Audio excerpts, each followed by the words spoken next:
Good morning, good afternoon, or good evening. It's Roger Gilbert here in the Rongorongo Live Video Studio, and I'm reporting for Mililng Grain magazine. It's a great pleasure today for me to be having an interview with none other than Dr Mahmoud Riad, the Secretary General of the Egyptian milling industry. Dr Riad, welcome.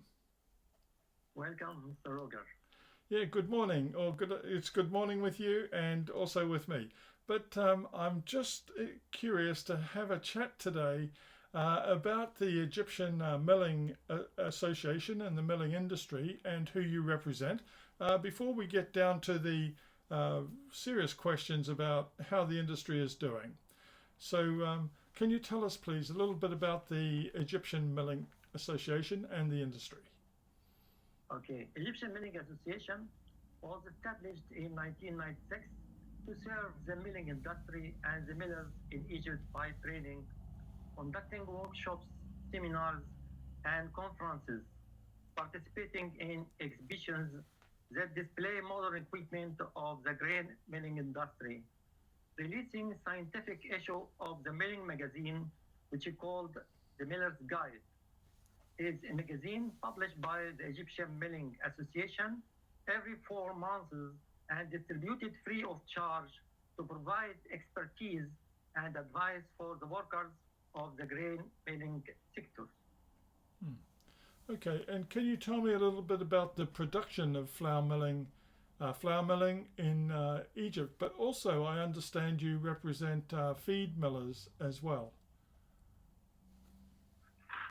Okay, as you know, Egypt has a large and growing population, more than 105 million people. Egypt to become the world's largest importer of wheat and among the world's top 10 importers of sunflower oil. Of course, you know that Egyptian wheat production is about 9 million per year. And that's very little because Egyptian consumes large and huge amounts of bread because they love bread.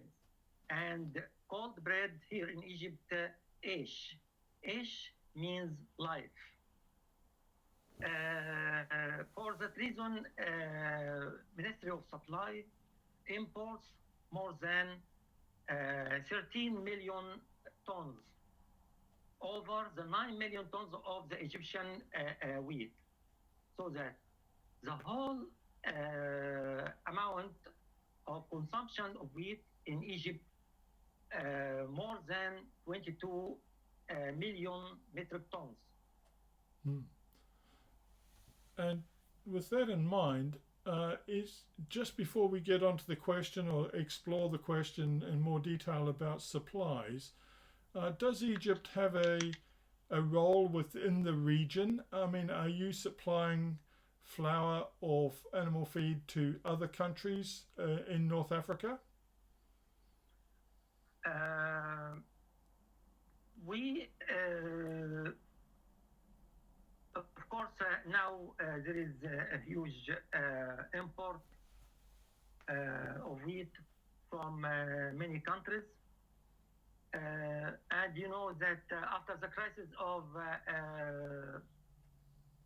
Ukraine and Russia war, it is very important to have our own flour. So that now we are producing our flour, subsidized flour for people, and we produce now extraction rate of about 82% flour, subsidized flour for making baladi bread.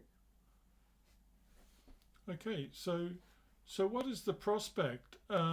I mean, given the Ukraine war continues and supplies are still questionable from that region, from both Russia and Ukraine, What is the what is the scenario, or what does the future look like for wheat supplies, or the supply of wheat, also the cost of possibly the cost of bread in Egypt?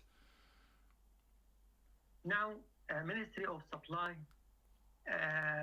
suggests to make scenarios to across this crisis. The first one, Ministry of Supply exchange the extraction rate from 82% of flour to more than 87.5%.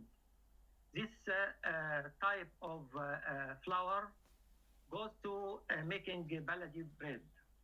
And of course, when you raise the extraction rate, that means you will reduce the amounts of wheat imported from other countries.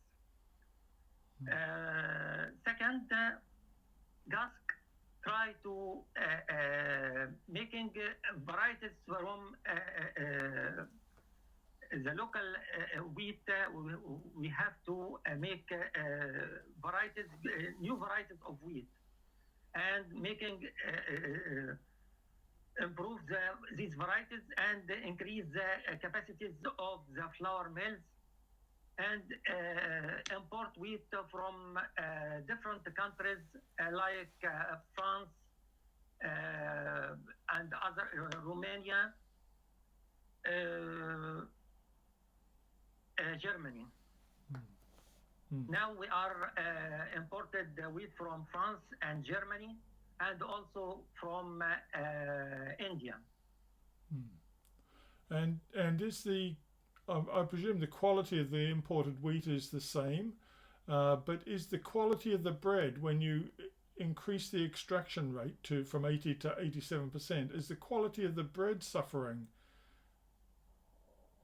Not suffering, because we almost put shorts, or called the red dog. This is part of the wheat composition to the flour. It is not dangerous, but it is a nutrient, has very nutrient and vitamins. It's very good for people. Oh, okay. And so the nutrition of bread will remain the same, or possibly even improve. What about the price of bread? Will it impact the price of bread, or will the government still subsidize the bread? Of course, the government still subsidizes the bread, because all the people in Egypt need to consume huge amounts of bread. It is about 180 kilograms of bread per capita annually in Egypt. It's a huge amount of bread consuming. For that reason, GASC and Ministry of Supply insists to subsidize the bread, and the price is very, very low. It's about 5%, 5 piastres, equals less than 1 cent, less than 1 cent only. So in US currency, the price of bread is how much? 1 cent. Less than 1 cent. Okay, so it's a huge subsidy.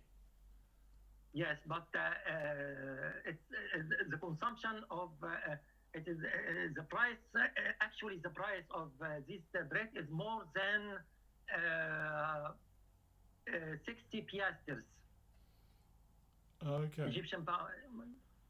So that's yes. 60 cents of a Egyptian pound. Yes. Okay, so everybody can afford bread in Egypt. Yes. Yes. And looking at the future beyond this immediate situation, say into next year, will will the crisis in Ukraine impact the way the government is looking at supplying supplying wheat? Are you confident that next year you will have enough wheat as well? Egyptian government makes its the effort to cover the amounts of wheat that we want to make it to mill into flour, and I think they will succeed in consuming and cover all the amount of wheat that we need in Egypt.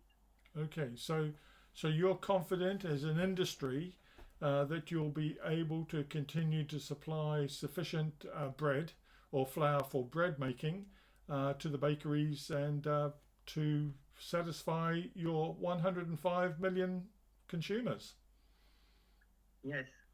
You can imagine that we have about 30,000 bakeries in Egypt, making about 250 million loaves a day. It's amazing. Can you imagine this amount? Yeah. It's I can't imagine that, but I mean, with your population at over 100 million, it has to be something in that order. But it's very, very heartening to hear what you say. That we are very concerned, obviously globally, that countries will run out of wheat supplies. Egypt is dependent on imported wheat, and as an example, your government seems to have the matter under control. But other countries aren't so fortunate, I don't believe. But let's see how situations develop. But Dr. Riad, thank you very much for spending time with us today, and we wish your association and your members all the best over the coming months and coming years in producing the bread that's needed. But thank you for spending time with us today. Thank you very much, Mr. Roger. Thank you. Okay. Thank you, and bye for now. Thank you. Thank you very much.